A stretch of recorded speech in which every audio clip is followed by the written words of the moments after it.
لا إله إلا الله.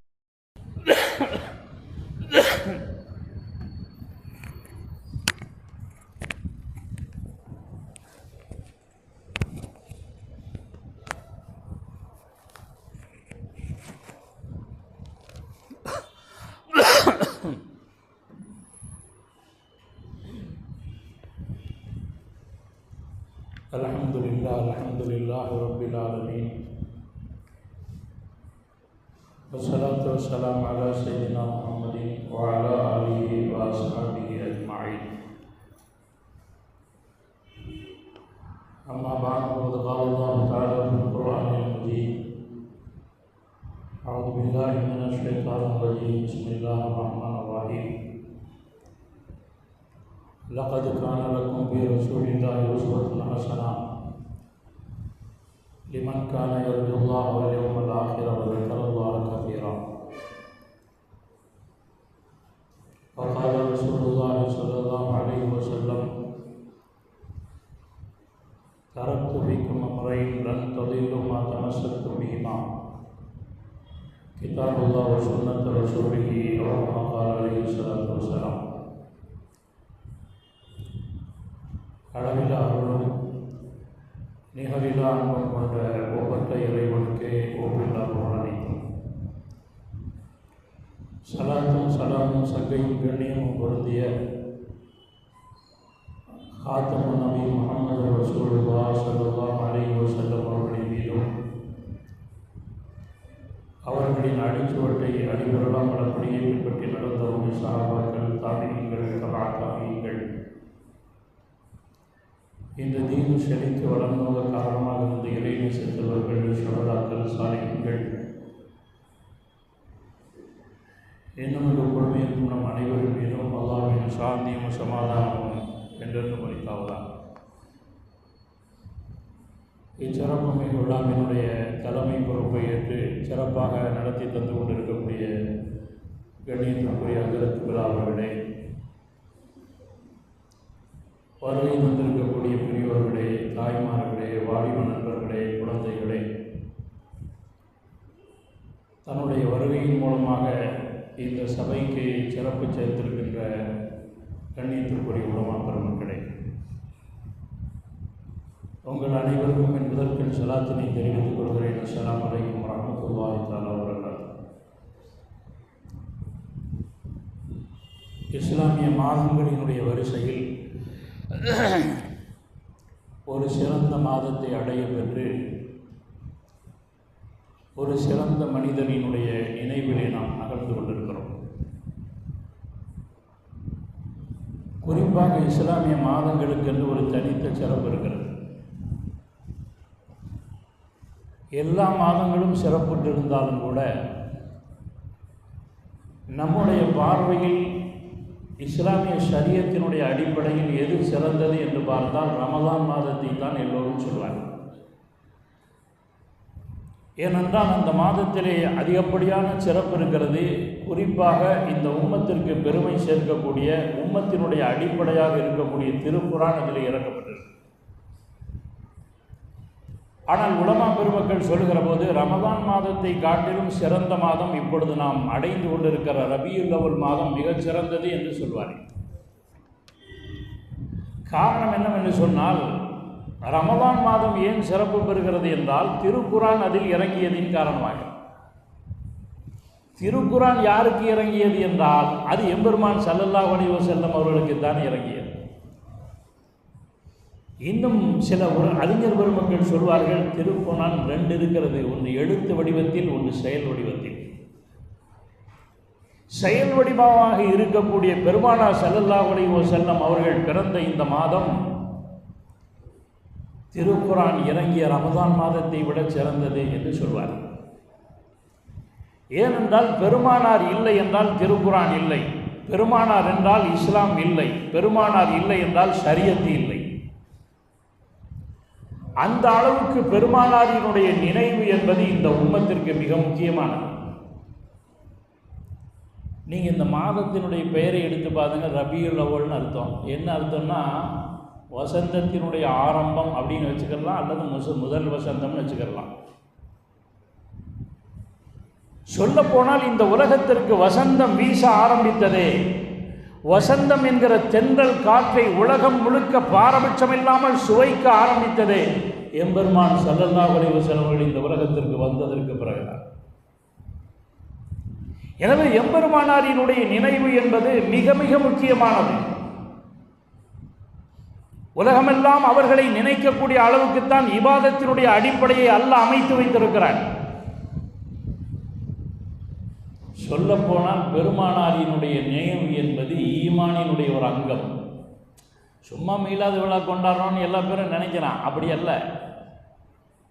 பெருமானாரை நினைப்பது மற்றவர்களை போல் அல்ல, ஈமானினுடைய ஒரு அங்கம். லா இலாஹ இல்லல்லாஹ் என்பது மாத்திரம் திருக்கலிமா அல்ல, முஹம்மது ரசூலுல்லாஹ் சேர்ந்துதான் திருக்கலிமா. லா இலாஹ இல்லல்லாஹ் மாத்திரம் ஒருத்தர் ஏற்றுட்டு முஹம்மது ரசூலுல்லாஹ் ஏற்றுக்கலன்னா அவன் ஈமானை அல்லாஹ் ஏற்றுக்கொள்ள மாட்டான். அப்படியானால் பெருமானாரினுடைய நினைவு தாண்டி இஸ்லாம் இல்லை, ஈமானே இல்லை. எனவே உலகளாவிய அளவில் இந்த மாதத்தில் குறிப்பாக பெருமானாரை நினைவு கூறப்படுகிறது என்பதை பார்க்கிறோம். குறிப்பாக தமிழ்நாட்டில் 2 விஷயங்களில், ஒன்று பெருமானாரை புகழ்வது என்கிற அடிப்படையில் மக்ரிபுக்கு பின்னாடி, இஷாவுக்கு பின்னாடி அதேயும் பெருமானாரை நினைவு கூறுதல், வாழ்க்கை வரலாறை நினைவு கூறுதல், நம்முடைய வாழ்க்கையில் கொண்டு வருதல் என்கிற அடிப்படை. நிறைய பேர் பேசிட்டு தெரியலாம், பெருமானார் ஸல்லல்லாஹு அலைஹி வஸல்லம் அவர்களை மீலாது விழா கொண்டாடுவது என்பது நரகத்தில் கொண்டு போய் சேர்க்கிற ஷிர்கான ஒரு காரியம் என்று. ஷிர்கான காரியம் என்ன? தௌஹீதுக்கு எதிரானது என்று பொருள். ஆனால் உலமா பெருமக்கள் சொல்கிறார்கள், பெருமானாரை நினைப்பதின் மூலமாகத்தான் தௌஹீது உறுதிப்படுகிறது. தௌஹீதுனா என்ன? லா இலாஹ இல்லல்லாஹ், அல்லாஹ்வை தவிர வணக்கத்திற்குரியவன் யாரும் இல்லை, அதோட முடியல. அவன் பிறப்பில்லாதவன், இறப்பில்லாதவன், யாரும் பெற்றெடுக்கவில்லை, இதுக்கு பேர் தான் தௌஹீத். இப்போ அல்லாஹ் பிறப்பில்லாதவன், யாராலும் பெறப்பட முடியாதவன், அவன் இறப்பில்லாதவன் என்பதை நிரூபிக்கும் விதமாகத்தான் பெருமானாரினுடைய பிறப்பு இந்த உலகத்திலே பேசப்படுகிறது. எவ்வளோ பெரிய ஆளு பெருமானார்! அப்போ பெருமானாரை நினைவு கூறுவதன் மூலமாக இந்த உலகத்தில் பிறந்திருக்கிறார்கள். அல்லாஹ் பிறப்பில்லாதவன், இறப்பில்லாதவன் என்பதை நினைவு கூறுவதனுடைய அடிப்படை தான் உண்மையான தௌஹீத் என்று அறிஞர் பெருமக்கள் சொல்வார். சொல்ல போனால் அந்த அறிஞர்களுடைய கூட்டில் பெருமானாரை நினைவு கூறுவதுதான் தௌஹீதினுடைய அடிப்படை. பெருமானாரை நினைவு கூறாமல் இருந்தால்தான் அது ஷிர்கினுடைய அடிப்படை. நிறைய பேர் ஏன் கூடாதுன்னு சொல்கிறான் அப்படின்னா, நம்ம பிறந்த நாள் மாதிரி நினச்சிக்கிட்டு சொல்கிறது. அதை எவனாவது பேசுகிறான்னா பாருங்கள். ஒரு மெழுகுவத்தியை வச்சுக்கிட்டு ஊதி அணைச்சிக்கிட்டு கேக்கு வெட்டிக்கிட்டு கொண்டாடுறேன். எங்கேயாவது பெருமானாருடைய மீளாத விழாக்களில் கேக்கு வெட்டி கொண்டாடுறான். ஒரு ஜாகில் கூட்டம் ஒரு கொண்டு நான் பார்த்தேன் ஒரு வலைத்தளங்களில். அவன் பூரா முகமதுன்னு கேட்க செஞ்சு வச்சுட்டு ஹேப்பி பர்த்டே யாரை சொல்லலாம்னு கொள்றான். அது கண்டிக்கப்பட வேண்டியது தான். பெங்களூரில் ஜஷன மீனாது விழான்னு கொண்டாடிட்டு அதில் என்னடானா வாழைப்பழத்துக்குள்ளே ஒரு ஸ்கூட்டரை தொங்க விட்டு அதுக்கும் மீலாதுக்கு என்ன சம்பந்தம் நமக்கு தெரியல. இது மாதிரி 4 ஜாகில் பைய செய்வான், அதை கண்டிக்க வேண்டியது தான். ஆனால் பெருமானாரை புகழ்வது என்பது சஹாபாக்களினுடைய வாழ்க்கையில், பெருமானாரை நினைவு கூறுவது என்பது சஹாபாக்களினுடைய வாழ்வினுடைய அடிப்படையில் இருக்கிறது. அந்த அடிப்படையில் தான் இங்கு நினைவு கூறப்படுகிறது. நீங்கள் பாருங்கள், எல்லா ஊர்லேயும் மீலாது விழாவில் பார்த்தீங்கன்னா பெருமானாரை சுற்றியே தலைப்பு இருக்கும். எல்லா கண்ணோட்டத்திலும் எப்படி பார்த்தாலும் பெருமானார் பொருந்துவார்கள் என்கிற அடிப்படையில் தான் தலைப்பு கொடுக்கப்பட்டிருக்கும். அப்படின்னா பெருமானாரினுடைய வாழ்க்கை எல்லா கண்ணோட்டத்திலும் எல்லா தலைப்பின் வழியாகவும் யோசிக்கப்படுகிறது. அந்த அடிப்படையில் தான் மாற்றார் பார்வையில் மாணவி ஸல்லல்லாஹு அலைஹி வஸல்லம் அவர்கள் என்கிற தலைப்பு இங்கே கொடுக்கப்பட்டிருக்கிறது. அதுக்கு முன்னாடி கொஞ்சம் உள்ளே போனோம்னா தான் நமக்கு என்னங்கிறது தெரியும். இந்த உலகத்தில் அல்லாஹு தஆலா கோடான கோடி படைப்புகளை படைப்பது மாத்திரமல்ல பராமரித்து கொண்டிருக்கிறான். இது இஸ்லாமிய அடிப்படை. வெறும் படைப்பது மாத்திரமல்ல, பராமரிப்பும் அவனுடைய பணிதான். நமக்கு படைக்கிறதும் கஷ்டம், பராமரிக்கிறதும் கஷ்டம். இன்னமா அம்ருஹு இதா அராத ஷைஅன் யகூல லஹு குன் ஃபயகூன். அல்லாஹ் ஒரு விஷயத்தை நாடிவிட்டால் குன் என்று சொன்னால் உடனே ஆகிவிடும். பராமரிக்கிறது அப்படித்தான். நம்மளை பொறுத்தது பராமரிக்கிறது இல்லை, சமாளிக்கிறதே கஷ்டம். ஏன்னா மக்தப் உஸ்தாதுகளுக்கு தெரியும் அது நல்லா. சமாளிக்கிறது எவ்வளோ கஷ்டம்னு. ஸ்கூல் பசங்களை கூட சமாளிச்சிடலாம், மக்தபு பசங்களை சமாளிக்கிறது இருக்குது பாருங்கள். பெண்ணை இஸ்மாயில் அஜித்திட்ட கேட்டு பாருங்கள் தெரியும். ஏன்னா உள்ளே நுழைஞ்சப்பவே ஒன்றுக்கிண்டு தான் எந்திரிப்பான். அவனுக்கு மதுரசாக்கு வந்தவொடனே தான் ஒன்றுக்கு ரெஸ்ட் ரூமுக்கு வரும், தண்ணிக்கு வரும், எல்லாம் வரும். ஸ்கூலில் எவனாவது எந்திரிக்கிறான்னா பாருங்கள், அந்த இன்ட்ரோல் பீரியடில் தான் போவான். இன்னும் சொல்ல போனால் ஒவ்வொருத்தனுக்கும் ஒரு தனி கூண்டு செஞ்சு வைக்கணும். அவ்வளோ சேட்டை. வந்தவொடனே இவன் தொப்பியை கழட்டி விடுவான். தண்ணிக்கு எந்திரிச்சு போகும்போதே ஒருத்தன் தொப்பியை தட்டி விட்டுட்டு தான் போவான். அவன் உடனே என்ன செய்வான், அஜராத்தி அவன் கீழ்றாம்பான். ஏன்டா பேசாமல் இருறான். அப்போ தான் அவர் பிபி மாத்திரை போட்டு வந்து உட்காந்துருப்பார். ஏன்டா இருக்கிற பிபி ஏற்றி விட்டுருவானு போல் இருக்கு அப்படிங்கிற மாதிரி தான் இருக்கும். எங்கள் அஜத் சொல்லுவாங்க, ஓதுற பசங்களுக்கு எத்தனை செய்தாங்க, 9 செய்தான்னு சொல்லுவாங்க. அதனால் தப்பாக நினச்சிடாதீங்க. அஜத் மாதிரி கூட செய்தான் கூட வச்சுக்கிட்டே தெரிகிறாதீங்க அப்படிங்கிற அர்த்தம் இல்லை. ஏன்னா ஓதுற பசங்க கெடுக்கிறது தான் சைத்தானுக்கு பிரதானமான நோக்கம். மற்றவனை கெடுக்கிறது நோக்கம் இல்லை. ஏன்னா அவன் சைத்தானத்தானே இருக்கான், புதுசாக கெடுக்க வேண்டிய அவசியம் கிடையாது. எங்கள் பாடத்தில் எங்கள் அஜத்து சொல்லுவாங்க என்ன அப்படின்னா, மக்தபு மதுசாக்கு முன்னாடி சைத்தான் போய் கழுத உருவத்தில் நின்றுட்டான். அவன் தான் பல உருவம் எடுப்பான்ல. பசங்க கழுதையை பார்த்தா சும்மா இருப்பானுங்களா? சில பள்ளிவாசல்களில் ரம்ஜானில் தவளை சீசன், இந்த மழை காலம் வந்தால் இந்த தவளை வர்ற பாடு இருக்குது பாருங்கள். ஒருத்தன் கபிரிஸ்தான் தென்னை மட்டையை எடுத்து வச்சுக்கிட்டு பேட் பண்ணுவான், ஒருத்தன் தவளையாக தூக்கி தூக்கி வீசுவான். அப்படியே அடிச்சடிச்சு இவ்வளோ தவளை குளிச்சுருவானுங்க. அப்போ சைத்தா என்ன பண்ணான்னா, அந்த மதுரசாக்கு வெளியே வந்து கழுத உருவத்தில் நின்றுருந்தானா. உடனே ஒரு மாணவன் பார்த்து, ஹசரத் ஒன்றுக்கு ரெஸ்ட் பண்ணான். போடா, கழுத நிற்கிறது அவருக்கு தெரியாது. போய் மேலே கழுதையில் எரிப்பான்ட்டான். இவனை பார்த்தவனும் இன்னொருத்தன் சும்மா இருப்பானா, அவனும் ரெஸ்ட் ரூம் பண்ணான். சரி போடானா 4 பேர் வரிசையாக போய் வரிசையாக உட்காந்துட்டானு. கடைசியில் 5வது, இது அஜத் சொன்னது, நான் சொன்னது இல்லை. கடைசியாக ஒருத்தன் வந்து அவனுக்கு உட்கார்றதுக்கு சீட் இல்லை, அது தற்கல்லையாக போட முடியும் சீட்டு. அவன் பார்த்தான், கீழே இருக்க ஒரு மட்டையை எடுத்து வாலில் வச்சு கட்டி உட்காந்துட்டான். அப்போ அந்த உருமாறி நிற்கிற சைத்தான் சொன்னானா, நினச்சானா, நம்ம தான் மற்றவனுக்கு எடுப்போம், இவனுக்கு நம்மளை கெடுத்துருவானு போல தெரியுது அப்படின்னு சொன்னதாக என்னுடைய ஆசிரியர் பெருந்தகையவர்கள் சொல்வார். எதற்கு சொல்ல வருகிறேன் என்றால், சமாளிப்பதே சிரமம் என்றால் பராமரிப்பது எவ்வளவு. ஆனால் அல்லாஹுவை பொறுத்த மட்டில் படைப்பது என்பதும் பராமரிப்பது என்பதும் மிக லேசான காரியம். அதுவும் படைப்புகளை பார்த்தால் எல்லாம் ஒரே அமைப்பில் இருக்கிறதா, எல்லாம் ஒரே உணவை சாப்பிடுகிறதா? இல்லை. வயசான யானைக்கு யூடியூப்பில் நீங்கள் போய் கூகுளில் போய் இப்போ சர்ச் பண்ணி பார்த்தா, வயசான யானை ஒரு நாளைக்கு 100 கிலோ சாப்பிடுமா, 100 லிட்டர் தண்ணி வேணுமா வயசான யானைக்கு. இப்போ இள யானை எவ்வளோ சாப்பிடும் பார்த்துக்கிங்க. கிட்டத்தட்ட யானை இனங்கள் மாத்திரம் ஒரு இந்திய காட்டில் 5000 இருக்குன்னு சொல்கிறாங்க. ஒவ்வொன்றுக்கும் வயசான யானைக்கு, இள யானைக்கு 350 300ன்னு சொல்கிறான். எவ்வளோ தண்ணி வேணும், எவ்வளோ இது வேணும். இப்போ யானைக்கு வயிறு ஒரு மாதிரி இருக்கும், பூனைக்கு வயிறு ஒரு மாதிரி இருக்கும், எலிக்கு ஒரு மாதிரி இருக்கும். யானை லிட்டர் கணக்கில் தண்ணி குடிக்கும், சிலது தண்ணியே குடிக்காது. கங்காரி எலிகள் என்று ஒரு எலி இனம் இருக்கிறதாம், அது வந்து வாழ்நாளுக்கு தண்ணி குடிக்காமல் இருக்குமா. இப்படி இறைவனுடைய படைப்புகளை நாம் பார்த்தால் ஒவ்வொன்றும் ஒவ்வொரு விதமாக இருக்கிறது. ஒவ்வொன்றையும் ஒவ்வொரு விதமாக அல்லாஹ் பராமரிக்கிறார். மனுஷங்க சாப்பிடக்கூடிய உணவும் எல்லாம் ஒரே மாதிரி இருக்கா? இல்லை, எல்லாத்தையும் அல்லாஹ் தானே கொடுக்குறான். நீங்கள் யூடியூப்புக்குள்ளே போய் பார்த்தா ஆப்பிரிக்கா காட்டில் ஒரு இனம் இருக்குது. அவங்க என்ன செய்கிறானுங்கன்னா, மான், கருங்குரங்கு எல்லாத்தையும் பிடிச்சி சுட்டு தின்னுறாங்க.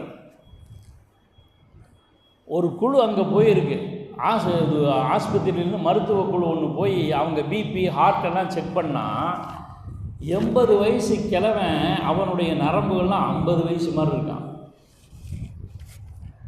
நமக்கு அப்படி குரம் கொடுத்தா திங்க முடியுமா?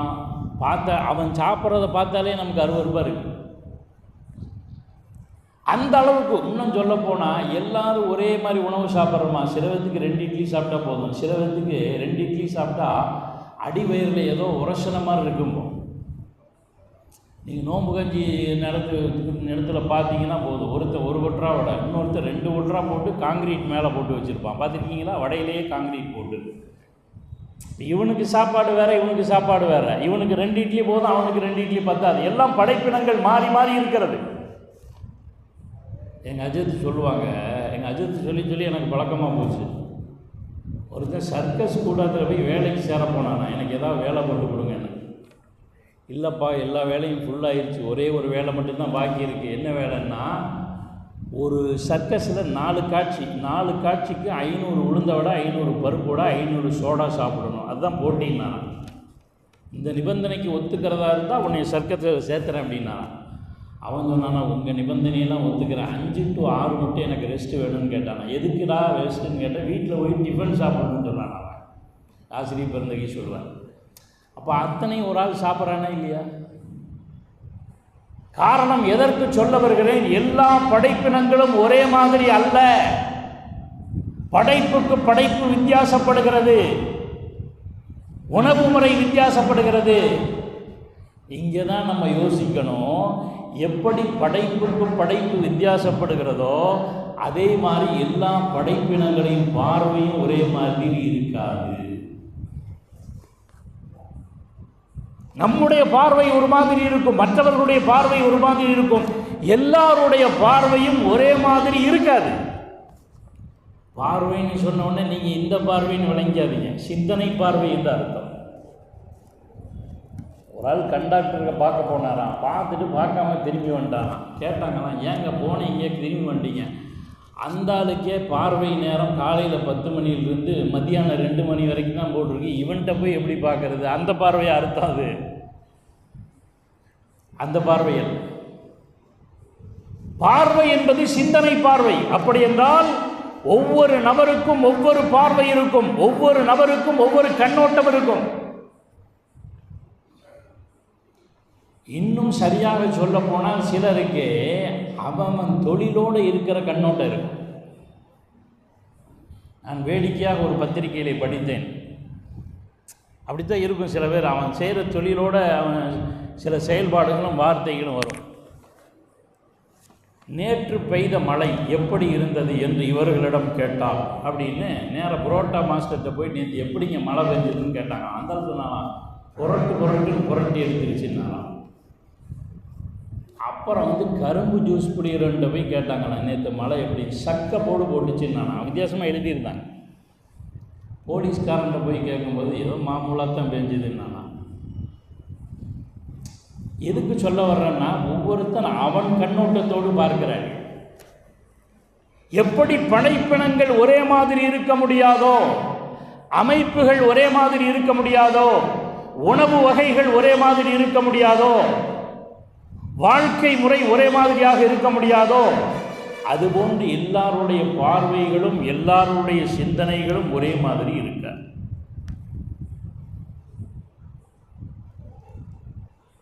திமு அப்துல் காதர் ஒரு கூட்டத்தில் பேசும்போது சொன்னார்,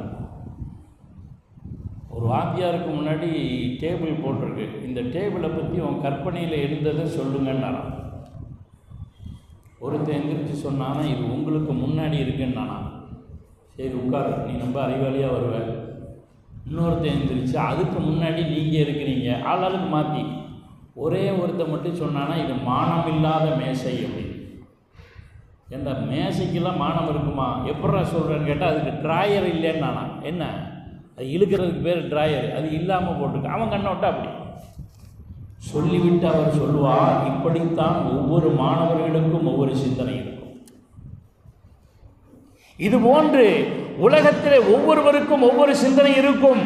எல்லாருடைய சிந்தனையிலும் எல்லாருடைய பார்வையிலும் ஒருவர் சரியானவராக நேர்மையானவராக இருப்பது கஷ்டம். ஆனால் அந்த இலக்கணத்தை உடைத்து எறிந்த ஒரே தலைவர் எம்பெருமான் ஸல்லல்லாஹு அலைஹி வஸல்லம்.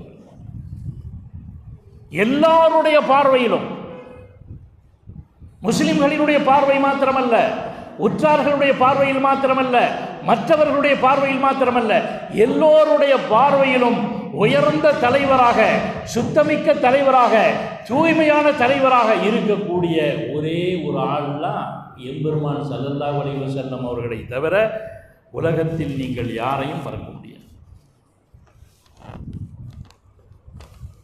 ஸல்லல்லாஹு அலைஹி வஸல்லம் நம்ம பெரிய ஆள், தூய்மையான ஆள், அவங்கள மாதிரி வருமானு நம்ம சொல்கிறது பெருசு இல்லை. ஏன்னா நம்ம அப்படி தான் சொல்லணும், ஈமானினுடைய அடிப்படை. சஹாபாக்கள் உயிருக்கு மேலாக நேசித்தார்கள். பெருமானாரை பார்த்த அவர்களினுடைய பார்வை வேறு. ஆனால் மற்றவர்களும் பெருமானார் ஸல்லல்லாஹு அலைஹி வஸல்லம் அவர்களை பார்த்திருக்கிறார்கள். அவர்களுடைய பார்வையில் உயர்ந்தவர்களாக, தூய்மையானவர்களாக இருப்பது என்பது உலகத்தில் யாருக்கும் கிடைக்காத மிகப்பெரிய பாக்கியம் எம்பெருமான் ஸல்லல்லாஹு அலைஹி வஸல்லம் அவர்களுக்கு மாத்திரமே கிடைத்திருக்கு. அதனால தான் அல்லாஹ் சொல்கிறான், லகது கான லக்கும் ஃபீ ரசூலில்லாஹி உஸ்வத்துன் ஹஸனா. அல்லாஹ்வுடைய திருத்தூதரிடத்திலே உங்களுக்கு அழகிய முன்மாதிரி இருக்கிறது. அப்படின்னா என்ன அர்த்தம்னா, அங்கே ஏதாவது குறிப்பு இருக்கா? லகது கான லக்கும் ஃபீ ரசூலில்லாஹி உஸ்வத்துன் ஹஸனா, சிறந்த முன்மாதிரி எந்த விஷயத்தில் இருக்கா? குல் இன் குன்தும் துஹிப்பூனல்லாஹ் ஃபத்தபிஊனி யுஹ்பிபுக்குமுல்லாஹ். நபியே சொல்லுங்கள், நீங்கள் அல்லாஹ்வை நேசிப்பதாக இருந்தால் ஃபத்தபிஊனி, என்னை பின்பற்றுங்கள். என்னை பின்பற்றுங்கள்னா எந்த விஷயத்தில் பின்பற்றுங்கன்னு இருக்கா? இல்லை. தரக்து ஃபீக்கும் அம்ரைன் லன் ததில்லு மா தமஸ்ஸக்தும் பிஹிமா கிதாபுல்லாஹ் வ சுன்னத்து ரசூலிஹி. நான் உங்களுக்கு 2 விஷயங்களை விட்டு செல்கிறேன். நான் இல்லாவிட்டாலும் கூட அதை பற்றி பிடிக்கும் காலமெல்லாம் இந்த உலகத்திலே வழி தவற மாட்டீர்கள். கிதாபுல்லாஹ் வ சுன்னத்து ரசூலிஹி, ஒன்று அல்லாஹ்வுடைய திருவேதம், இன்னொன்று என்னுடைய வாழ்வியல் நடைமுறை. என்னுடைய வாழ்வியல் நடைமுறையில் எதை பின்பற்றுறது குறிப்பு இருக்கா? இல்லை. அப்படி என்றால் என்ன பொருள்? பெருமானாரினுடைய வாழ்க்கையில் எல்லா விஷயங்களுக்கும் முன்மாதிரி இருக்கிறது. பெருமானாரினுடைய வாழ்க்கையில் எல்லா விஷயத்திலும் பின்பற்றுதல் இருக்கிறது. பெருமானாரினுடைய வாழ்வியல் நடைமுறைகளில் எல்லோருக்கும் பின்பற்றுதல் இருக்கிறது. அப்படிங்கிற கருத்துக்குள்ள யாருடைய பார்வையிலும் பின்பற்றுதல் இருக்கிறது. யார் பார்வையில் பார்த்தாலும் பெருமானார் ஸல்லல்லாஹு அலைஹி வஸல்லம் அவர்களுடைய வாழ்க்கை வழிகாட்டக்கூடியதாகவே இருக்கிறது என்பதை பார்க்கிறோம்.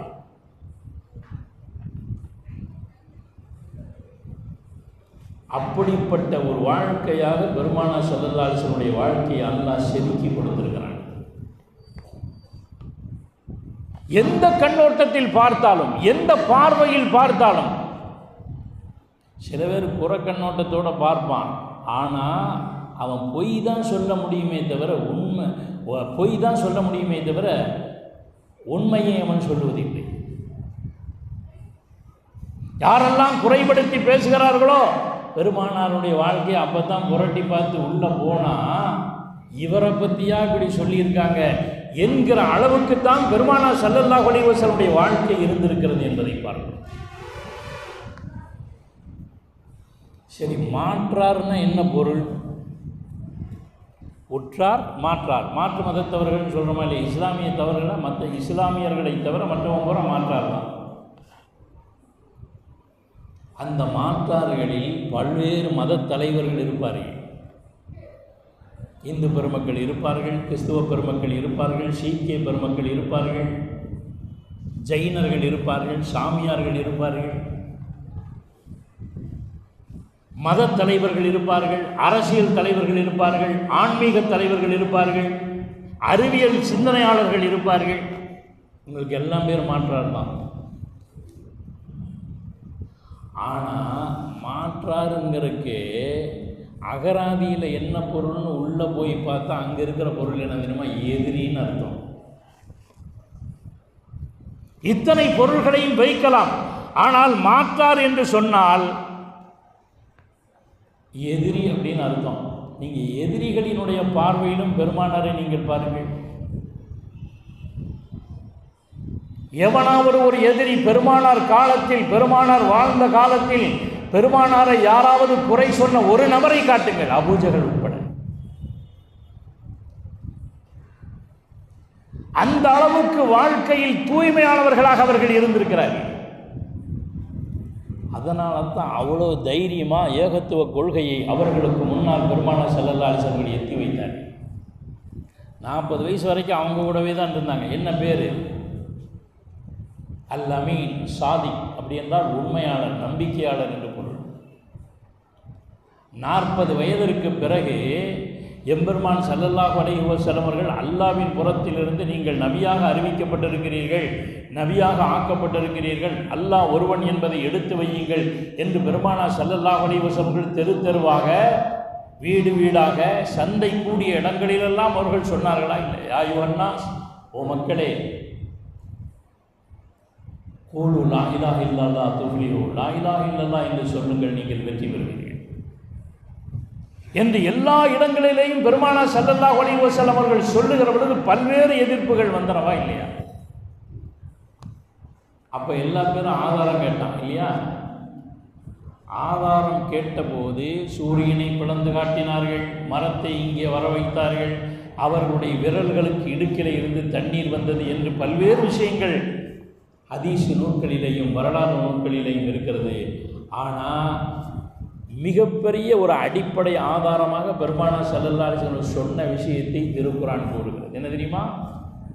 என்ன ஆதாரம் கேட்குறீங்களா?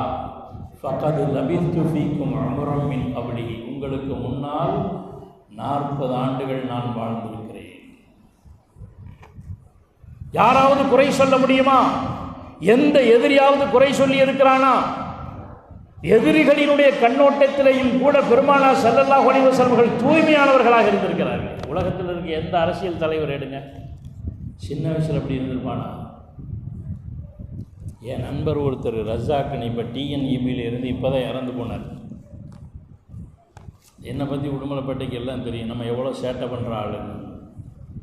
அவர் நான் எஸ்எஸ் காலேஜில் இமாமா இருக்கும்போது ஜும்மா பேச்சை கேட்டுட்டு சொன்னாராம், யூசுப் எங்களோட படிக்கும் போதெல்லாம் 1ஆம் நம்பர் சைத்தானே மோசமானார், 1ஆம் நம்பர் எப்படி இருப்பான் அவர் சொன்னது. இப்போ அப்படி சொல்கிறாங்களா இல்லையா? இப்போ இன்னொரு வீட்டுக்கு துவா ஓத போகும்போது அது என் கூட ஓதுன உள்ள அல்வாத்தியான்னு சொல்லி துவா ஓத போனால் அந்த அஸ்ஸலாமு அலைக்கும் யூசுப் நல்லா இருக்கியா அப்படின்ட்டு எங்கள் அஜரத்து பண்ணுவாரே சேட்டை அப்படின்னு அந்த அம்மா போகல வீட்டுக்கார்ட்ட. ஏன் சொல்ல வருகிறேன் என்றால், எப்படிப்பட்ட தலைவராக இருந்தாலும் சரி ஏதாவது ஒரு குறை இருக்கும். சிறு வயசில் குறை இருக்கும், இளம் வயசில் குறை இருக்கும், அல்லது பெரிய வயசில் குறை இருக்கும்.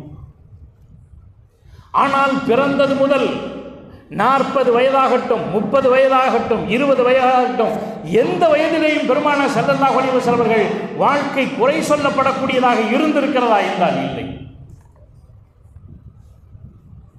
குறை சொல்ல முடிந்தால் அன்றைய எதிரிகள் குறை சொல்லியிருப்பார்.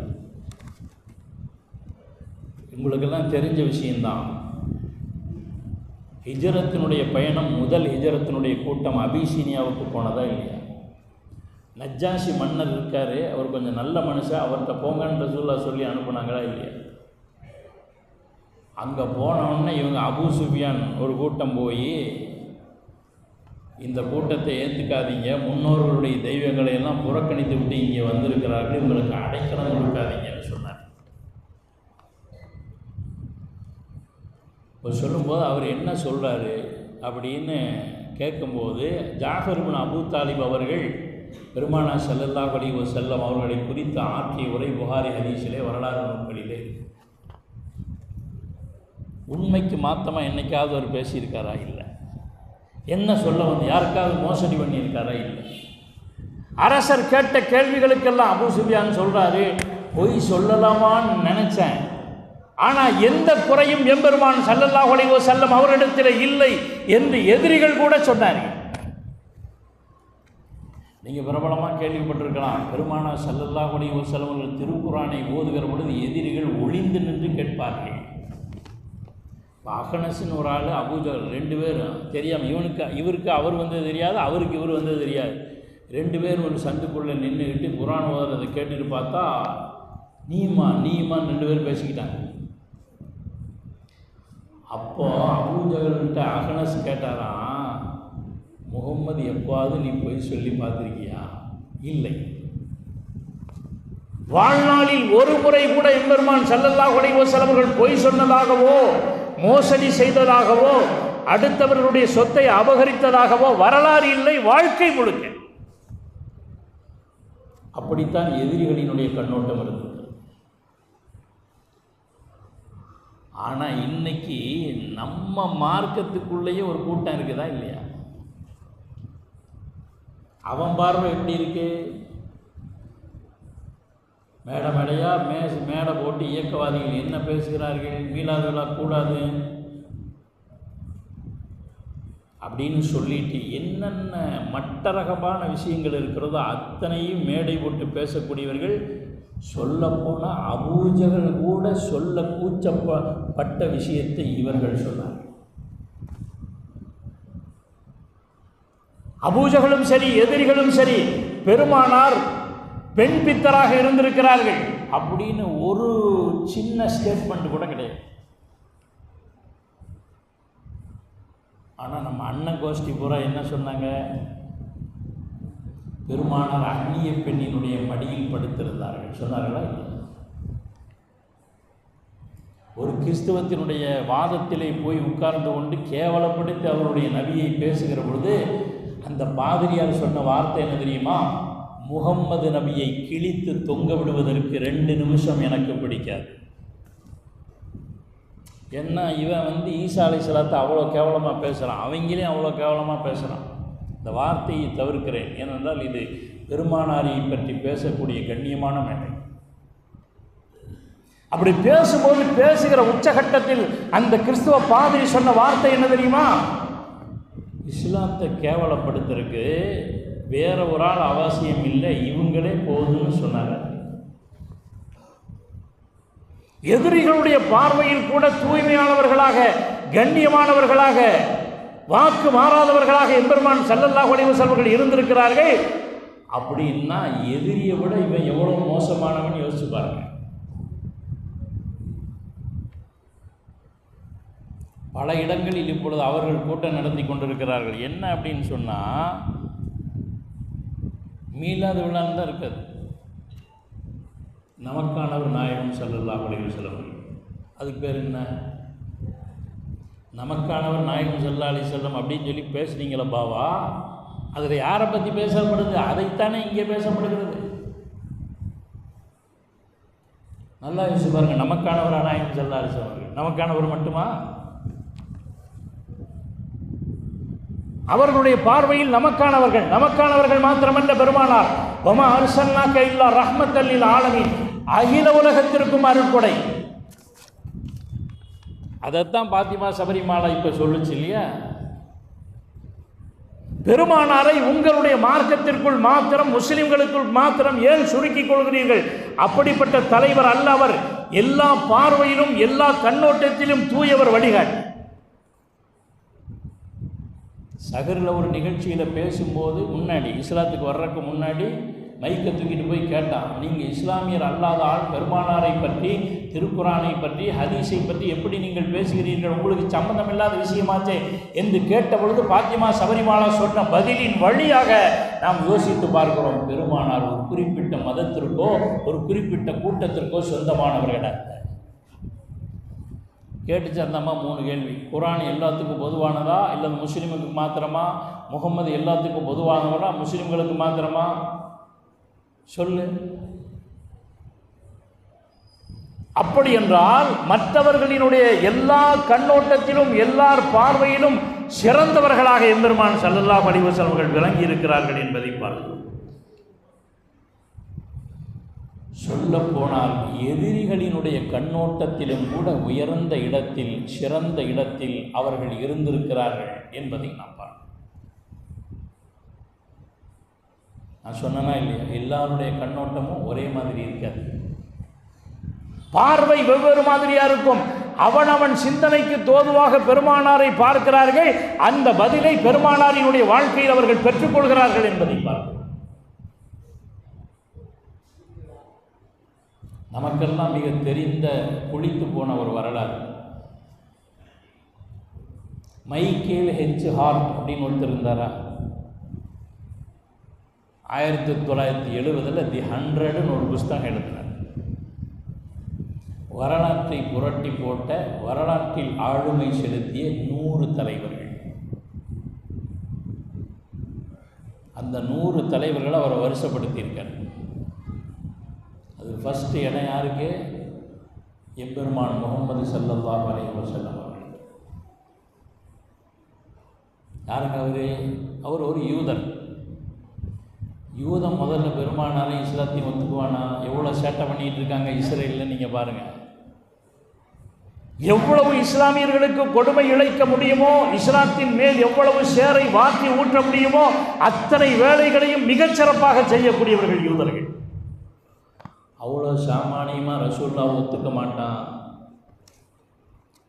சாமானியமாக ஒத்துக்காத ஒரு கூட்டத்தில் ஒரு ஆள் ரசூலுல்லாஹ்வை ஒத்துக்கிறாருன்னா எல்லார் பார்வையிலும் எம்பெருமானார் உயர்ந்தவர்கள்.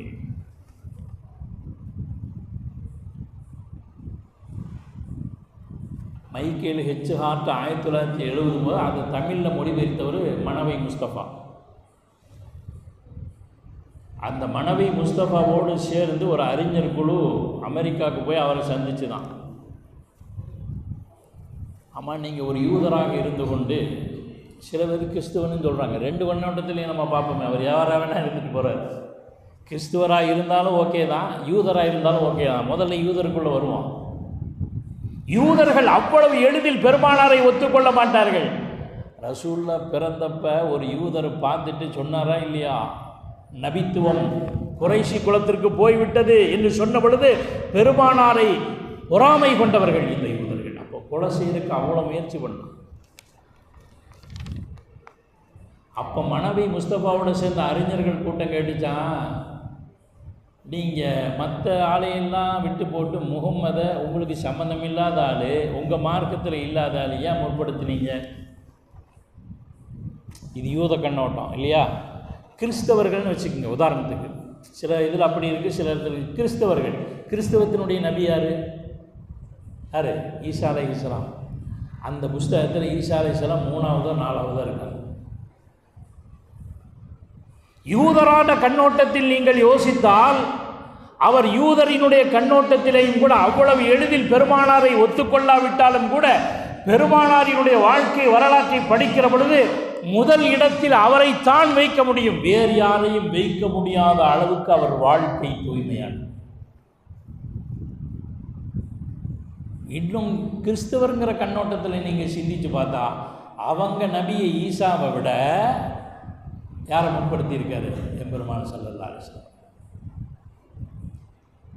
இந்த அறிஞர் கூட்டம் கேட்டது. அதுக்கிடையில் ஒரு சம்பவம் என்ன அப்படின்னு சொன்னால், நிறைய பேர் எதிர்ப்பு தெரிவித்தாங்க. முகம்மது எப்படி நீங்கள் முற்படுத்தலாம்?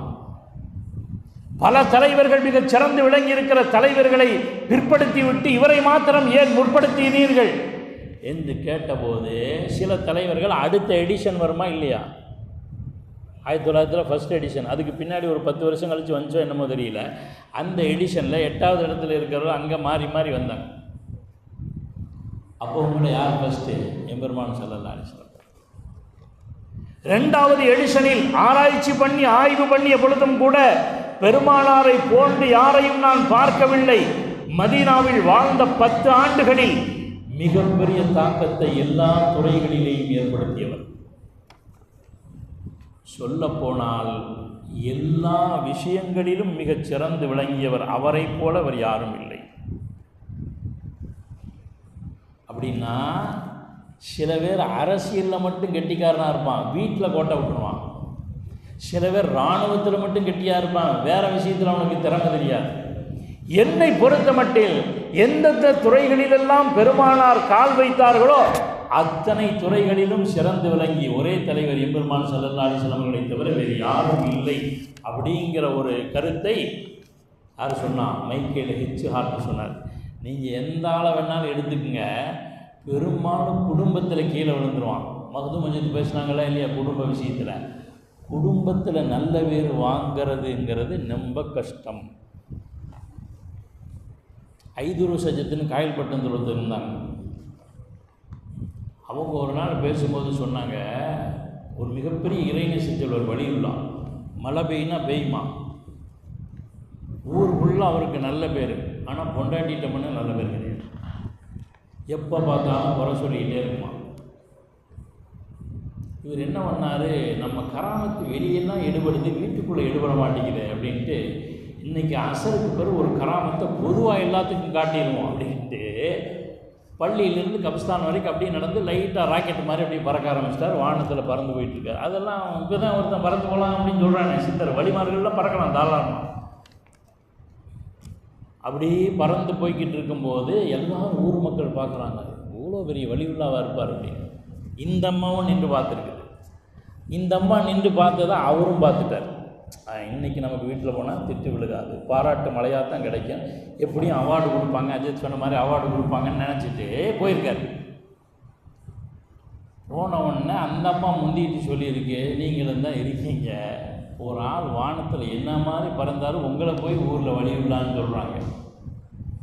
இப்போ இவருக்கு நம்ம தானே தெரியல, தெரிஞ்சிச்சுன்னா பாராட்டு கூடுன்னு நினச்சிட்டு பறந்தது நான் தான் வேறு யாருன்னு நினச்சேன்னு இருக்காரு. அந்த முகரக்கட்டையில் தான் பறந்தியா, அதுதான் கால் இப்படி போனையாருன்னு சொன்னான் அந்த அம்மா. எதற்கு சொல்கிறேன் என்றால், பல இறைநேச செல்வர்களினுடைய மனைவிமார்கள் சரியாக இல்லை. ஏன்னா அங்கே நல்ல பேர் வாங்க முடியாது. அரசியல் தலைவர்களாக இருப்பார்கள், அசிங்கமானவர்களாக இருப்பார்கள். இந்த விஷயத்தில் நான் ஒரு ஊரில் ஓதி கொடுத்தேன், ஆனால் ஊர் பேர் சொல்ல மாட்டேன், ஏன்னா நீங்கள் போய் கேட்டிங்கன்னா ரொம்ப போயிடும். அங்கே பார்த்தோன்னா கவுன்சிலரு அப்படி ரெட்டமாக அந்த கட்சி கரை வேட்டியை அப்படி தூக்கி கட்டிட்டு அப்படி சிகரெட் பிடிச்சிட்டு 4 பேர்கிட்ட பந்தாவாக நின்றுருக்காரு. அவர் கம்பீரத்தை பார்த்து நான் மனசாக கணக்குள்ளையிட்ட கேட்டேன், பயங்கரமான ஆளாக இருப்பார், நீங்கள் வேணுங்க சொல்லிட்டு வீட்டில் அவர் அண்டர்வாயரை கழட்டிட்டு வாங்குற அடி அப்படின்னு இவர் ஒரு புது தகவலை சொல்கிறார். வெளியே சிறப்பாக இருக்க முடிகிறது, ஆனால் உள்ளே சிறப்பாக இருக்க முடிகிறதா? அந்த இடத்தில் பல அரசியல் தலைவர்கள், வரலாற்றில் ஆதிக்கம் செலுத்தியவர்கள் தோற்கிற இடம் குடும்பம்.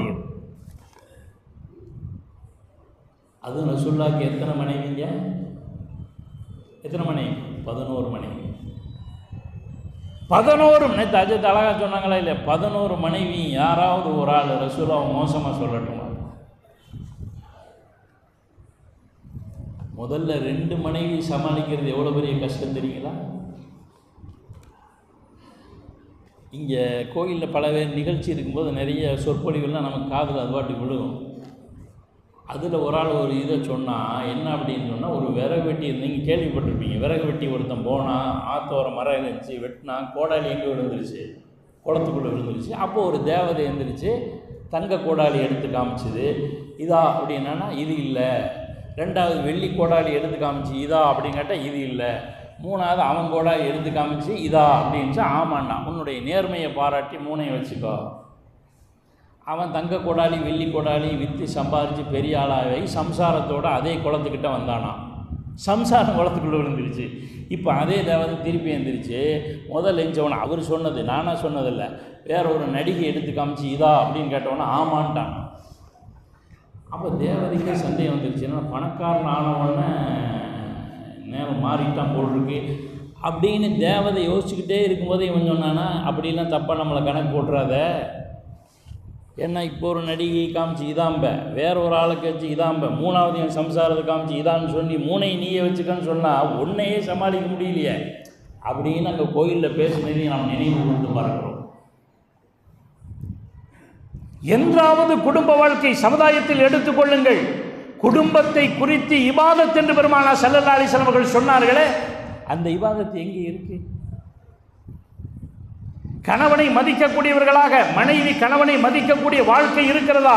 அப்படி பார்த்தபோது என்னுடைய பார்வையில் குடும்பத்தில், இராணுவத்தில், மற்ற எல்லா துறைகளிலும் எம்பெருமானார் உயர்ந்தது. ஹதீஜா நாயகி பெருமானார் வருகின்ற பொழுதெல்லாம் எழுந்து நின்று வரவேற்பார்கள்.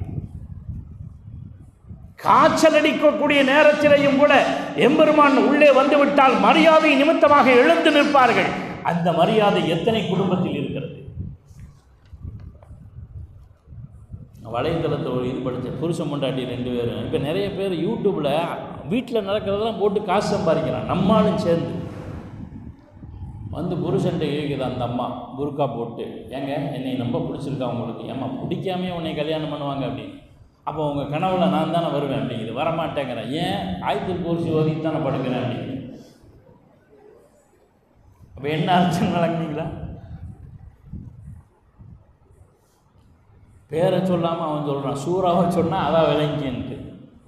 அன்றைக்கி இன்னொன்று படிக்கிறேன், மனைவி சொல்லுது புருஷன்ட்ட, கணவன் மனைவி சண்டைன்னா 4 செவத்துக்குள்ளே தான் இருக்கணும். இது எல்லாம் பேசுகிறது தானே. அவன் கணவன் கேட்குறான், அப்போ ஓடுற கூட எனக்கு உரிமை இல்லையாங்கிறான். அப்போ யோசித்து பாருங்க கடமைப்பட்டு எப்படிப்பட்ட குடும்பங்கள். லியோ டால்ஸ்டாய் என்று கருதுகிறேன். எங்கே செத்து கிடந்தார்? உலகத்தை மாற்றி போட்டவர் தன்னுடைய எழுத்தின் மூலமாக. அப்படிப்பட்ட லியோ டால்ஸ்டாயினுடைய கடைசி முடிவு ரயில்வே ஸ்டேஷன் தண்டவாளத்தில் கடந்தது அவருடைய பிணம். போய் பார்த்தா அவருடைய கை, அவருடைய ஜோப்பில் என்ன இருக்குது? ஒரு சீட்டு. ஏதோ எடுத்து சமுதாயத்துக்கு சொல்ல வர்றாருன்னு நினச்சிட்டு எடுத்து பார்த்தா, தயவு செய்து என் பிணத்தை என் மனைவியிடம் ஒப்படைத்து விடாது. வாழ்க்கையில் எவ்வளோ கஷ்டப்பட்டு இருந்தால் அவன் எழுதியிருப்பான். ஒரு தூக்கு தண்டனை கைதிகிட்ட கேட்டாங்கன்னா கடைசி ஆசை ஏதாவது இருந்தால் சொல்லு அப்படின்னு. அவன் யாரோ ஒரு பொம்பளை பேரை சொல்லியிருக்கான், அதெல்லாம் அனுமதிக்க முடியாது. உன் மனைவிட்ட வேணால் பேசிக்கிறேன், அதுக்கு பேசாமல் தூக்கிலே போடுங்கன்னான். வாழ்க்கை பலருக்கு அப்படித்தானே இருக்கிறது. ஆனால் எம்பெருமான் ஸல்லல்லாஹு அலைஹி வஸல்லம் 11 மனைவியோடு வாழ்ந்திருக்கிறார்கள். ஒரு நபராவது கை சுட்டி பெருமானார் இப்படி என்று சொல்ல எந்த ஹதீஸ் கிரந்தத்திலாவது இருக்கிறதா? இல்லை. மைக்கேல் ஹெச் ஹார்ட்ல எல்லா துறைகளிலும் சிறந்து விளங்கிய தலைவர் இவர் ஒருவனாகிறார். இவர் ஒருத்தர் சொன்னாலே போதும், இன்னும் நிறைய அறிஞர்கள் இருக்கிறார்கள். இராணுவத்துறை, பெருமான் ஒரு இராணுவ தலைவரா இல்லையா? போர்படை தளபதியா இல்லையா? எத்தனையோ போர்படை தளபதிகள் இந்த உலகத்தில் வாழ்ந்திருக்கிறார்கள் கல் நெஞ்சக்காரர்களாக. பெருமானார் ஸல்லல்லாஹு அலைஹி வஸல்லம் அவர்கள் செய்த போர்களில் என்றாவது ஒரு நாள் அவரை கல் நெஞ்சக்காரர் என்று வரலாற்றிலே உங்களால் காட்ட முடியுமா? இன்னைக்கு இஸ்ரேலில் நெதன்யாகுன்னு சொல்கிறாங்களே, என்னென்ன அட்டூழியம் பண்ணுறாங்க. காஷ்மீரில் வாழக்கூடிய குழந்தைகளையும் பெண்களையும் பெல்லட் என்கிற குண்டுகள் மூலமாக சுடப்படுகிறதா இல்லையா? அரசாங்கத்தில் அந்த குண்டு பயன்படுத்தக்கூடாதுன்னு சட்டம் இருக்கு. எவ்வளவு மோசமாக நடந்து கொள்கிறார்கள். இன்னொரு நாடு, எந்த நாடுன்னு தெரியல, இராணுவம் கைப்பற்றிடுச்சு. சாப்பாடு கீப்பாடு வேணும்னா இவனுங்கள்ட்ட தான் கேட்கணும். அதுக்கு அவங்க சொல்கிறானுங்களாம், சொல்லவே எனக்கு கூச்சமாக இருக்கிறது, என்னோடு நீங்கள் படுக்கையை பகிர்ந்து கொண்டால் உங்கள் குழந்தைகளுக்கு தேவையான எல்லா விஷயம் நாங்கள் கொடுப்போம், இல்லைன்னா கொடுக்க மாட்டோம். லைனில் நிற்கிறாங்களாம் இராணுவம். ஒரு இராணுவ வீரனே அப்போ அதில் தலைமையாக இருக்கிறவன், பொறுப்பாக இருக்கிறவன் எப்படி இருப்பான்? எம்பெருமானார் கலந்து கொண்ட போர்களில் இராணுவ தளபதியாக அவர்கள் தான் இருந்திருக்கிறார்கள். என்றாவது ஒரு நாள் மக்களுக்கு கொடுமை இழைத்தார்கள் என்கிற ஒரு வரலாறு சொல்ல முடியுமா? எவ்வளவு போர் நுணுக்கங்களை பெருமானார் கற்றுக் கொடுத்திருக்கிறார்கள். எல்லா பேரும் இப்ப ஜிஹாது ஜிஹாதுன்னு தூக்கி பிடிக்கிறானே.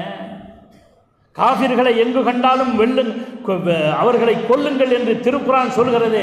அதுக்கு பேர் தான் ஜிஹாது. லவ் ஜிஹாதுங்கிற வரைக்கும் போறானே. பெருமானாரினுடைய போர் சட்டங்களை எடுத்து படியுங்கள். என்ன இருக்கு?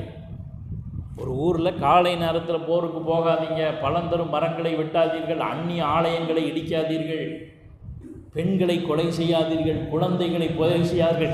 எந்த இராணுவ தலைவர் இப்படி சொல்லி இருக்கிறாங்க? காஷ்மீரில் என்னென்ன நடக்குது அப்படியே கண்ணுக்கு முன்னாடி இழுத்துட்டு போய் கற்பழிக்கிறானா இல்லையா? எந்த எவனாவது கேட்குறானா? உங்களுக்கு சாதாரண ஒரு சின்ன இராணுவத்தில் ஒரு சந்தர்ப்பம் கிடைச்ச உடனே இவ்வளவு அட்டூழியம் பண்ணுறீங்களே. எங்கள் பெருமானார் ஸல்லல்லாஹு அலைஹி வஸல்லம் இராணுவ வரலாற்றில் ஏதாவது ஒரு பெண்களை குறைத்து பேசியிருப்பார்கள் என்றோ, அநியாயமாக நடந்திருப்பார்கள் என்றோ ஏதாவது இருக்கா? இல்லை. கைதிகளின் கடம், அவர்கள் காட்டிய கனிவு பல பேரை இஸ்லாத்திற்கு வர வைத்திருக்கிறது. அந்த அளவுக்கு இராணுவத்தில் சிறந்தவர்களாக, தளபதியாக எம்பெருமான் ஸல்லல்லாஹு அலைஹி வஸல்லம் அவர்கள் இருந்திருக்கிறார்கள் என்பதை பார்க்கிறோம். அதே மாதிரி பெருமானார் ஸல்லல்லாஹு அலைஹி வஸல்லம் அவர்கள் அறிவியல் அறிஞர்கள் நிறைய பார்த்துருக்காங்க இல்லையா? இன்னும் சொல்லப்போனால் அறிவியல் பெருமானார் ஸல்லல்லாஹு அலைஹி வஸல்லம் அவர்கள் சொன்ன ஹதீஸில் அறிவியல் 5% தான் ஆராய்ச்சி பண்ணியிருக்கான். எல்லா அறிவியல் அறிஞர்களும் பெருமானாரினுடைய வார்த்தையை ஆராய்ந்து பார்த்து வியக்கிறார்கள். கிட்டத்தட்ட இஸ்லாமிய மதம் மட்டும்தான் மறுமையை பற்றி கபரை பற்றி பேசுது இல்லையா? மற்றவங்க ஜென்மத்தை பற்றி பேசுகிறான். நம்மளோட ஜென்மம்லாம் கிடையாது. மறுமையில் எழுப்பப்படுறதும் கூட மறு ஜென்மம் கிடையாது. மௌத்துக்கு பின்னால் எழுப்பப்படுதல் தான் இருக்குது. வல்பாதி பாதல் மௌத்தா, மறுபிறவி கிடையாது. அது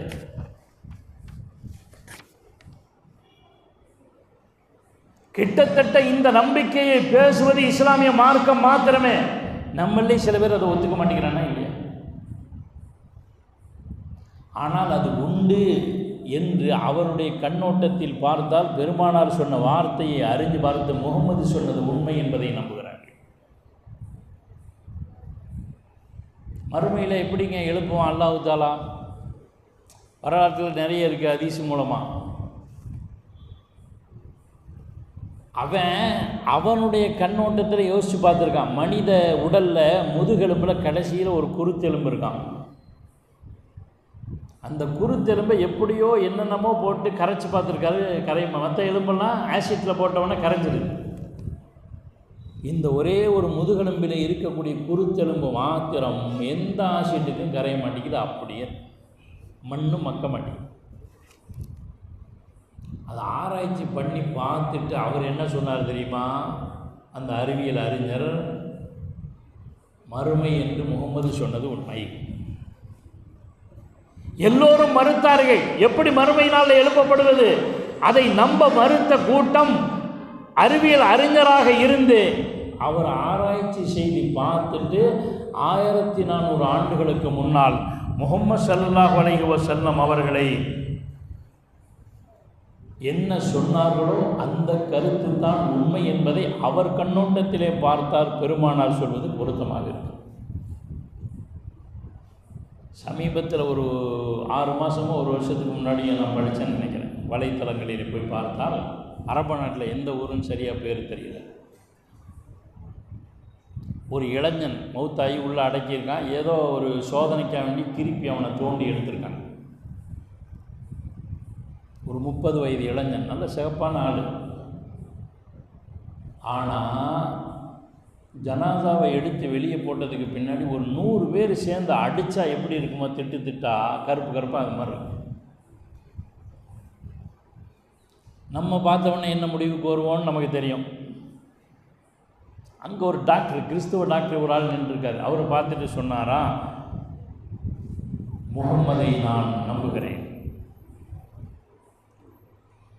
ஏன்னா இந்த பிணம் அடி வாங்கி இருப்பதை பார்க்கிற பொழுது மனிதர்கள் அடித்த அடியாக இருக்க முடியாது.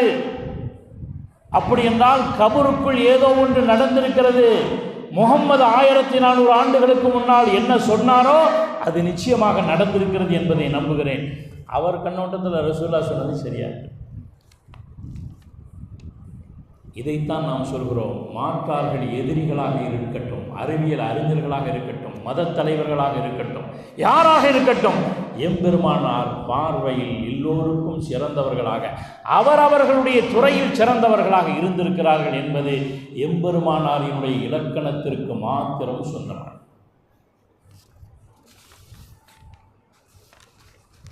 வில்லியம் மூர் அப்படின்னு ஒரு அறிஞர்,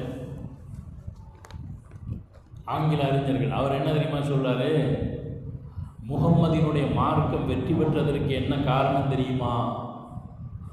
அவர் இறைவன் நம்மோடு இருக்கிறான் என்கிற கொண்ட நம்பிக்கையும் அவர் காட்டிய உறுதியும் தான் அவருடைய மார்க்கத்தின் வெற்றிக்கு காரணம். வில்லியம் மூரினுடைய கண்ணோட்டத்தில் பெருமானாருக்கு அல்லாஹ் ஒருவன் இருக்கிறான், அவன் நம்மோடு இருக்கிறான் என்கிற ஈமான் உறுதியாக இருந்திருக்கிறது. அது மாத்திரமல்ல, கொள்கையில் அவரை போல் உறுதியாக இருந்தவர்கள் இந்த உலகத்தில் யாரும் இல்லை அப்படின்னு அவர் கண்ணோட்டம். ஸல்லல்லாஹு அலைஹி வஸல்லம் அவர்கள் தன்னுடைய கொள்கையை எத்தி வைக்கிற பொழுது எதற்காவது மயங்கி இருக்கிறார்கள் என்ற வரலாறு உண்டா?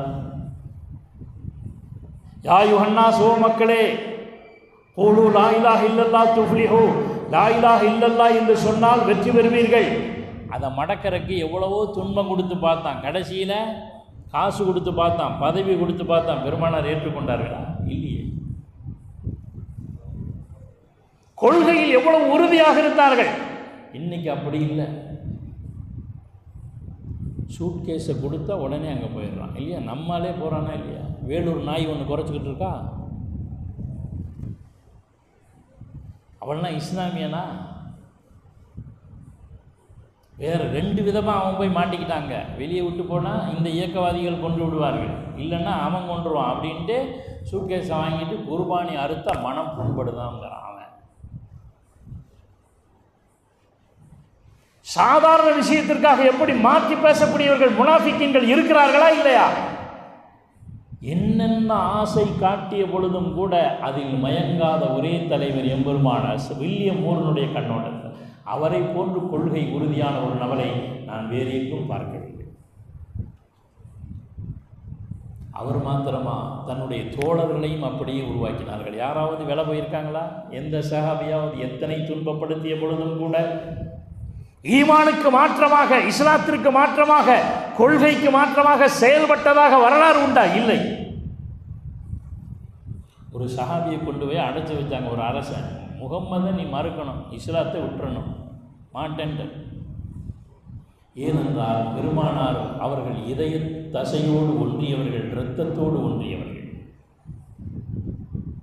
உள்ள வச்சு பண்டி இறைச்சியும் மதுவும் வைக்கப்பட்டுச்சு. பட்னியாக போட்டான். சாப்பிட்டார் அவர். அவர்கிட்ட என்ன தெரியுமா சொன்னார்? அதை விட ஒரு யூத பெண்ணை ஆடை இல்லாமல் நிற்க வச்சு ஒரு நைட்டு சஹாபிக்கு முன்னாடி வெளியே வந்து அந்த பொம்பளை சொன்ன வார்த்தை என்ன தெரியுமா? ஏப்பா கல்லையா உள்ளே வச்சுருக்கீங்க அப்படின்னு. நம்மளுக்கு அப்படி ஒரு வாய்ப்பு கிடைச்சா தஸ்மீ நபில் தொழுதுக்கலாம், அல்லாஹ் தஆலா மன்னிச்சுடுவான்ட்டு புரட்டுறாங்க. எத்தனை பேர் சருகுகிற இடம், அரசியல்வாதிகள் சருகுகிற இடம் இது. ஆனால் எம்பெருமானார் அல்ல, எம்பெருமானார் உருவாக்கிய தோழர்கள் எதை கொடுத்த போதும் கொள்கையில் அவர்கள் உறுதியாக இருந்தார்கள். அந்த பார்வை வில்லியம் மூரினுடைய பார்வை. அப்போ அந்த சஹாபி சொன்னாராம் அந்த அரசன்ட்ட, இவ்வளோ பசியாக இருக்கும்போது இந்த சாராயமும் பன்றிக்கறியும் ஷரியத் எனக்கு அனுமதிக்கிறது, ஆனால் ஈமானிய ரோஷமும் இஸ்லாமிய ரோஷமும் என்னை தடுக்கிறது. அந்த அளவுக்கு பெருமானார் கொள்கையில் உறுதி கொண்டவர்களாக இருக்க போய் அறிஞர்களுடைய பார்வையில் அவரை போன்று கொள்கை உறுதி கொண்டவர்களை பார்த்ததில்லை. அடுத்து இன்னும் ஒரே ஒரு ஆளை சொல்லி முடித்தார். Bernard Shaw. எல்லாத்தையும் நக்கல் பண்ணி கிண்டல் பண்ணுறவர். அவர் வாயில் சிக்காதவன் எவனுமே தப்பிக்க முடியாது. அந்த பெர்னார்ட் ஷா என்ன தெரியுமா சொன்னார்? நற்குணங்களுக்கு சொந்தக்காரர் முகமது. காந்தி என்ன சொன்னார்? அவரை போன்ற ஒரு சீர்திருத்தவாதியை நான் பார்க்கவில்லை. இஸ்லாமிய மார்க்கத்தை கொள்கை எத்தி வைப்பதற்கு அவர் பட்ட துன்பங்களை எல்லாம் படிக்கிற பொழுது என்னால் அழாமல் இருக்க முடியவில்லை. யார்? காந்தி சொன்ன வார்த்தை. சொல்லிட்டு பெர்னார்ட் ஷா என்ன சொன்னா தெரியுமா? விரைவில் பிரிட்டன் இஸ்லாத்தை ஏற்றுக்கொண்டு விடும். அப்போ சொன்னது ஏன்னா பூரா மேற்கத்திய கலாச்சாரத்தில் இருந்தவர்கள்.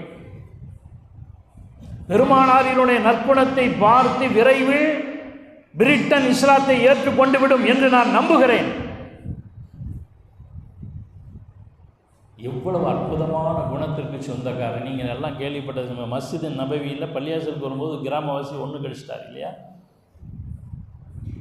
ஒன்றும் இல்லை, பள்ளியாசல் எவனாவது பரிசை திருதிட்டு போகும்போது மாட்டிக்கிட்டான்னா எல்லா பேரும் சுன்ன தொழுகையை விட்டு வந்து அடிப்பான். அது ஒரு பெரிய தெய்வ கடமை மாதிரி. எல்லா சஹாபிகளும் அடிக்க போகிற பொழுது பெருமானார் சொன்னார்கள், அடிக்காதீர்கள், விடுங்க, நன்ன ஒன்றுக்கு போகட்டும். அந்த ஹதீஸ்லேருந்து நிறைய சட்டங்களை எடுக்கிறார். லேசாக ஒன்றுக்கு போட்டு விடுங்க, போகட்டும். பள்ளியாசல் இருந்தால் என்ன? சிறுநீர் கழித்து முடித்த பின்னால் பெருமானார் போய் தோளை தட்டி சொன்னார்கள், நண்பரே, இது பள்ளிவாசல், இப்படி அசிங்கமாக இங்கே நடக்கக்கூடாது என்று சொல்லி உபதேசித்து அனுப்பினார்கள். என்ன நடந்துச்சு தெரியுமா? அவர் கூட்டத்தில் போய் சொன்னார், மிகப்பெரிய நற்குணம் கொண்ட ஒரு மனிதரிடமிருந்து நான் வருகிறேன். சொல்லிட்டு கிராமத்தை பூரா கூட்டு வந்து இஸ்லாத்தை தழுவ வச்சிட்டார். இப்பொழுது பெர்னாட் ஷா சொன்னதின் கருத்து உங்களுக்கு புரிகிறதா? விரைவில் பிரிட்டன் இஸ்லாத்தை ஏற்றுக்கொண்டு விடும். ஆனால் இப்போ கடைசியாக நம்ம யோசிக்கிறது, எல்லா கண்ணோட்டத்திலையும் ரசூலுல்லாஹ் சரி, நம்ம கண்ணோட்டத்தில் எப்படி இருக்காங்க? அந்த மேவிய குணங்கள் நம்மிடத்தில் இருக்கிறதா? விநாயகர் சதுர்த்தியில் ஃபோட்டோவில் பார்த்தா நம்மளாக இப்படி கையை வச்சுட்டு நிற்கிறான். அதில் ஒரு ஆள் கேட்டிருக்காரு, ஏன்டா டே துளுக்க பயிராச்சே நீ போய் இதில் நிற்கிறியன்னா, நீங்கள் பூரிய பள்ளி ஜமாத்து ஜாமியா மஸ்ஜித் நிர்வாகத்தை சார்ந்தவன், அவங்க தான் வந்து கேட்கணுங்கிறான். ஒருத்தன் சொல்லுங்க ஜித்து பயன்லன்னு சொன்னதுனால சொல்லு. எங்கே இருக்குது கொள்கை? சில பேர் மத நல்லிணக்கணத்தை மாற்றமாக தெரிஞ்சுக்கிட்டு விநாயகர் சதுர்த்தியில் போய் அவன் யாசின்னு ஓதுறான். விநாயகருக்கு யாசினுக்கு என்ன சம்பந்தம்? எவ்வளவு மோசமாக ஒரு காலத்தில் பெருமானாரினுடைய கொள்கையை உலகம் பார்த்தது. எல்லார் பார்வையிலும் அவரை போன்ற உறுதி யாருக்கும் இல்லை. ஆனால் அந்த உறுதி, அந்த வாழ்க்கை வரலாறு ஏற்றுக்கொண்ட முஸ்லிம்களிடத்தில் இருக்கிறதா? கொள்கைலாம் அரசியலுக்கு, காசு வந்தால் கொள்கையெல்லாம் சும்மா. அதில் வேறு அதில் நீங்கள் தொழுகை நோன்பு ஜக்காத்தை மட்டும் பற்றி பேச வேண்டியது, இதெல்லாம் ஏன் பேசுகிறீங்க? நிறைய இமாம்களை மிரட்டுகிறார்கள் என்றெல்லாம் கேள்விப்படுகிறோம். கண்ணியத்துக்குரியவர்களே, பெருமானாரை எல்லா தலைப்பிற்கும் உள்ளே பேசுவதற்கு என்ன காரணம் என்றால், லகது கானலக்கும் ஃபீ ரசூலில்லாஹி உஸ்வத்துன் ஹஸனா, நிச்சயமாக பெருமானார் ஸல்லல்லாஹு அலைஹி வஸல்லம் அவர்கள் எல்லோருக்கும் முன்மாதிரி. எந்த துறையில் எடுத்தாலும், எந்த பார்வையில் எடுத்துக்கொண்டாலும், யாருடைய பார்வையில் எடுத்துக்கொண்டாலும் அவருடைய வாழ்விலே முன்மாதிரி இருக்கிறது. அதை ஏன் இங்கு பேசப்படுகிறது என்று சொன்னால், அவர்களை ஏற்றுக்கொண்ட முஸ்லிம் சமூகத்தில் முதலில் வாழ்வியல் நடைமுறையாக பெருமானாரினுடைய வாழ்வியல் நடைமுறை இருக்க வேண்டும். அப்படி இருந்தால் இந்த சமூகத்தை அசைத்து பார்ப்பதற்கு எவனாலும் முடியாது என்கிற உறுதியை லன் தமிழ்லு மா தமசக்கும் பிஹிமா, என்னுடைய வாழ்வியலை நான் கொண்டு வந்த திருக்குரானை பின்பற்றுகிறவரை, உறுதியாக பின்பற்றுகிறவரை எவனும் உங்களை அசைத்து பார்க்க முடியாது என்று பெருமானார் ஸல்லல்லாஹு அலைஹி வஸல்லம் சொல்லியிருக்கிறார்கள். எனவே அந்த எம்பெருமான் ஸல்லல்லாஹு அலைஹி வஸல்லம் வாழ்வியல் நெறிமுறைகளை நம் வாழ்க்கையில் கடைசி மூச்சு வரை பின்பற்றி மரணிக்கக்கூடிய பாக்கியத்தை அல்லாஹ் தஆலா நம் அனைவருக்கும் தந்தருள் புரிவானாக. அஸ்ஸலாமு அலைக்கும் வரஹ்மத்துல்லாஹி வபரகாத்துஹு.